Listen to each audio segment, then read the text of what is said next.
ஹீரோயினி இந்த பக்கம் ஒரு மாதிரி ஃபீல் பண்ணிட்டு இருக்கா. என்னடா அதுன்னு பார்த்தா ஹீரோயினியை பற்றி யாரோ தப்பு தப்பாக வீடியோ லீக் பண்ணியிருக்காங்க. அதை பார்த்துட்டு தான் ஹீரோயினி ஒரு மாதிரி ஃபீல் பண்ணி உட்காந்துட்டு இருக்கா. ஹீரோவும் அதை டைவர்ட் பண்ணுறதுக்காக தான் ஹீரோயினியை வெளியில் கூட்டிகிட்டு வந்திருப்பான். இங்கே வந்தும் அதே நினச்சிட்டு இருக்கியா, விடு எல்லாமே சரியாயிரும், நான் சரி பண்ணிடுறேன் அப்படின்ற மாதிரி அவன் சொல்கிறான்.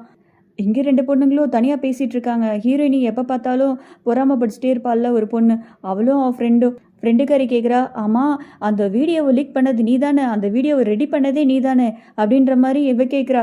உடனே இந்த பொண்ணும், அப்படியெல்லாம் ஒன்றும் இல்லையே, நான் எதுவுமே பண்ணலையே அப்படின்ற மாதிரி திருன்னு முழிக்கிறா. உடனே அவளோ ஃப்ரெண்டுக்காரியோ கண்டுபிடிச்சிட்றா. எனக்கு தெரியும் நீ தான் இந்த வேலையை பார்த்துருப்ப, உண்மையை சொல்லு அப்படின்ற மாதிரி அவள் கேட்குறா. உடனே இவளோ, நான் யாருக்காக செஞ்சேன், உனக்காக தான் செஞ்சேன், இப்போ என்னடான்னா இப்படி கேட்குற அப்படின்ற மாதிரி அவள் கேட்குறா. உடனே இவளுக்கு கோவம் வந்துடுது. நான் உன்கிட்ட கேட்டேனா, தப்பு பண்ணது நீ, கடைசியில் என் பேரை யூஸ் பண்ணிகிட்டு இருக்க, எனக்காக தான் பண்ணேன்னு சொல்கிற. இல்லை ஹீரோயினியே அன்னைக்கு உங்ககிட்ட இந்த மாதிரி பண்ணல, அதுக்காக தான் நான் பதிலுக்கு இந்த மாதிரி அவளை பற்றி தப்பாக போட்டேன் அப்படின்ற மாதிரி இவ சொல்கிறா. உடனே இவளுக்கு கோவம் வந்துடுது. அதுக்காக ஒரு பொண்ணை பற்றி இந்த மாதிரி தான் மோசமான வீடியோலாம் போடுவியா, நீ ஒரு பொண்ணு தானே, உனக்கு கொஞ்சம் கூட அறிவு இல்லையா அப்படின்னு சொல்லிட்டு திட்டிட்டு, இதோட உனக்கும் எனக்கும் இருந்த ஃப்ரெண்ட்ஷிப் கட்டு, இதுக்கப்புறம் உனக்கு எனக்கு எந்த ஒரு உறவும் கிடையாது அப்படின்னு சொல்லிட்டு அவள் போயிடுறா. ஹீரோயினியும் கம்ப்யூட்டர் நோண்டி பார்த்துட்டு இருக்கா, யார் இந்த வீடியோ லீக் பண்ணியிருப்பா அப்படின்றத தெரிஞ்சுக்கிறதுக்காக. இவளும் அப்படியே கண்டுபிடிச்சிட்றா. அதே வேலையை தான் ஹீரோவும் பார்த்துட்டு இருக்கான். மறுநாள் கிளாஸில் ஹீரோயினி அப்படியே வெயிட் பண்ணிட்டு இருக்கா, அதாவது படிக்கட்டுக்கிட்டே வெயிட் பண்ணிட்டு இருக்கா. அந்த இடத்துக்கு அந்த புறமா பிடிச்சி பொண்ணு போகிறா. உடனே அவளை நிப்பாட்டி, நீ தானே இதை பண்ண அப்படின்ற மாதிரி கரெக்டாக ஹீரோயினியை கெஸ் பண்ணிடுறா. உடனே அவளோ, நான் எந்த வீடியோவும் லீக் பண்ணவே இல்லையே அப்படின்ற மாதிரி உளறிடுறா. உடனே ஹீரோயினியோ, நான் வீடியோன்னு சொல்லவே இல்லையே, நீயே ஒத்துக்கிட்டு பார்த்தியா, உண்மையை சொல்லு, நீ தானே இதை பண்ண அப்படின்ற மாதிரி அவ கேட்குறா. இப்போவும் அவன் உண்மையை ஒத்துக்கவே இல்லை. ஹீரோயினியோ, முதல்ல இந்த மாதிரி கேவலமான விஷயத்த பண்ணுறதை விட்டுரு, அடுத்த மாதம் ஒரு எக்ஸாம் வருது, அதில் உன்னோட திறமை என்னன்றதை காமி, அந்த எக்ஸாமில் யார் அதிகமாக மார்க் எடுக்கிறாங்களோ அவங்க சொல்கிறத மற்றவங்க கேட்கணும். அப்படி நீ தோற்று போயிட்டேன்னு வச்சுக்கவேன், மார்க்கு கம்மியாயிருச்சுன்னா இந்த ஸ்கூல் கிரவுண்டை 10 இல்லை 20 தடவை ரவுண்ட் அடிக்கணும் அப்படின்ற மாதிரி ஒரு சவால் மாதிரி சொல்கிறா. உடனே இந்த பொண்ணும் ரொம்ப திமிரா, சரி நான் இதை பண்ணுறேன் அப்படின்ற மாதிரி ஒத்துக்கிறா. ஹீரோ இந்த பக்கம் வேலை செஞ்சிட்ருப்பான். அதே இடத்துக்கு ஹீரோயினி கூட ஒரு பையன் படிச்சுட்டு இருப்பான்லாம், அவன் டைரெக்டாக ஃபோன் எடுத்துகிட்டு வரான்.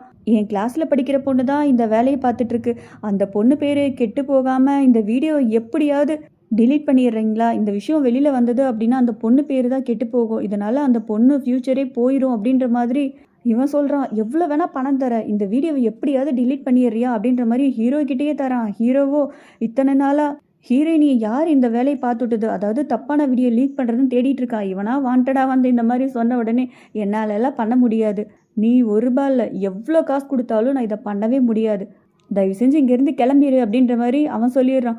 வில்லனும் பொறாம பிடிச்ச பொண்ணும் பேசிகிட்டு இருக்காங்க. என்னடா இதுன்னு பார்த்தா இந்த பொண்ணோட அண்ணன் தான் இவன்கிட்ட வேலை செஞ்சுட்டு இருப்பான் போல.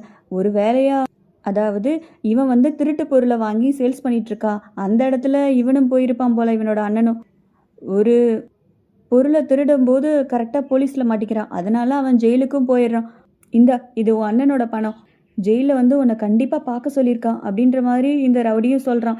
உடனே இவ்வளோ, எனக்கு என் வாழ்க்கையில் இந்த அளவு நான் கஷ்டப்படுறேன்னா அதுக்கு காரணமே அவன்தான், அவனை போய் பார்க்க சொல்கிறீங்க, என்னால் பார்க்க முடியாது அப்படின்னு சொல்லிட்டு இவளோட அப்பா இருப்பார், அவகிட்ட இந்த பணத்தை கொண்டு போய் கொடுக்குறா.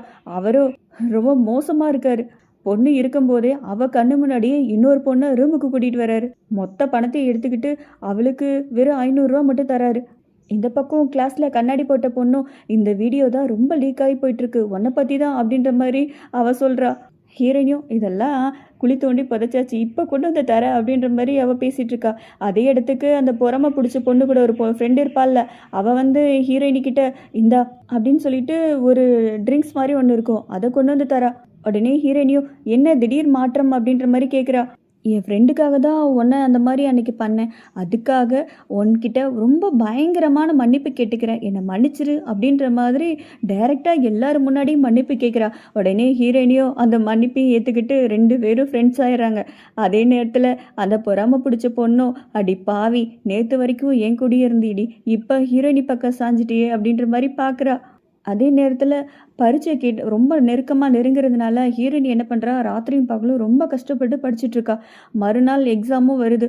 ஹீரோயினியும் ஸ்கூலுக்கு போயிட்டுருக்கா. அதே நேரத்தில் 2 ரவுடி பசங்க ஹீரோயினியை வந்து வழிமறிக்கிறாங்க. ஹீரோயினியும் டைரெக்டாக ஹீரோக்கே கால் பண்ணிடுறா இவனுங்களுக்கு தெரியாமல். ஹீரோயினியை துரத்துட்டு இவனுங்களும் பின்னாடியே போகிறாங்க. அதே நேரத்தில் ஹீரோவும் அந்த இடத்துக்கு வந்துடுறான். இந்த பக்கம் எக்ஸாம் ஹாலில் எல்லாரும் உட்காந்து எக்ஸாம் எழுத ஸ்டார்ட் பண்ணிடுறாங்க. ஹீரோவும் எக்ஸாமுக்கு டைம் ஆச்சு, முதல்ல நீ கிளம்பு அப்படின்ற மாதிரி கிளப்பி விட்றான். ஹீரோயினியும் வேகமாக ஓடி வரா. வந்து பார்த்தா எக்ஸாம் முடிஞ்சு எல்லாரும் பேப்பர் வாங்க ஆரம்பிச்சிட்டாங்க. ஹீரோவும் ஸ்கூல் வாசலில் வெயிட் பண்ணிகிட்டு இருக்கான். எக்ஸாம் நல்லபடியாக எழுதுனியா அப்படின்ற மாதிரி கேட்குறான். உடனே ஹீரோயினியும் நான் வர்றதுக்குள்ளே எக்ஸாம் முடிஞ்சிருச்சு, என்னால் அட்டன் பண்ண முடியல, பரவாயில்ல விட அடுத்த டைம் பார்த்துக்கலாம் அப்படின்ற மாதிரி ஹீரோயினி சொல்கிறான். அதே நேரத்தில் ஹீரோவோ இந்த வேலையை யார் பார்த்தது அப்படின்ற மாதிரி அந்த ரவுடிங்க பின்னாடியே போயிருப்பான். அவனுங்களும் டைரெக்டாக வில்லனோட குடோனுக்கே போயிடுறாங்க. உடனே ஹீரோவோ போலீஸை வர வச்சுருப்பான். போலீஸ் அரெஸ்ட் பண்ணிட்டு போகிறப்ப கூட வில்லனோ உன்னையும் சரி ஹீரோயினையும் சரி கடைசி வரைக்கும் நிம்மதியாக இருக்க விடவே மாட்டேன், என் பொழப்புலே மண்ணள்ளி போட்டிங்கல்ல நீங்கள் 2 பேர்த்தையும் நான் எப்போவுமே மன்னிக்கவே மாட்டேன், மறக்கவும் மாட்டேன் அப்படின்னு சொல்லிட்டு போகிறான். இந்த பக்கம் ஹீரோவோ அந்த பாக்ஸ்குள்ளே இவன் வாங்கின அவார்டு ப்ரைஸு இது எல்லாத்தையும் எடுத்து பார்க்குறான். இவனுக்கும் ஒரு மாதிரி ஆயிடுது. இவனும் ஒரு முடிவு பண்ணிடுறான். மறுநாள் ரிசல்ட் வந்துடுது. எல்லாரும் ஆவலாக யார் அதிகமாக மார்க் எடுத்துகிறாங்க அப்படின்ற மாதிரி எல்லாரும் வந்து பார்க்குறாங்க.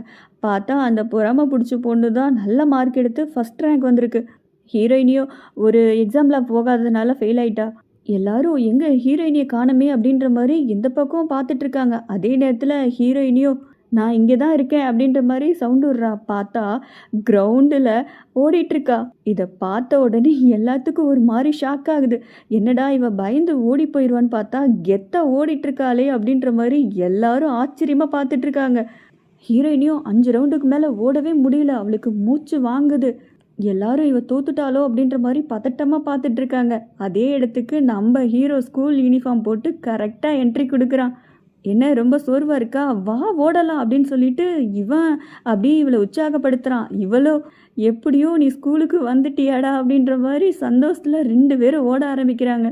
ஹீரோயினி கூட ஒரு பையன் இருப்பான்ல, அவன் இவங்க 2 பேரும் போகிறத ரொம்ப சோகமாக பார்த்துட்ருக்கான். அந்த பொறாம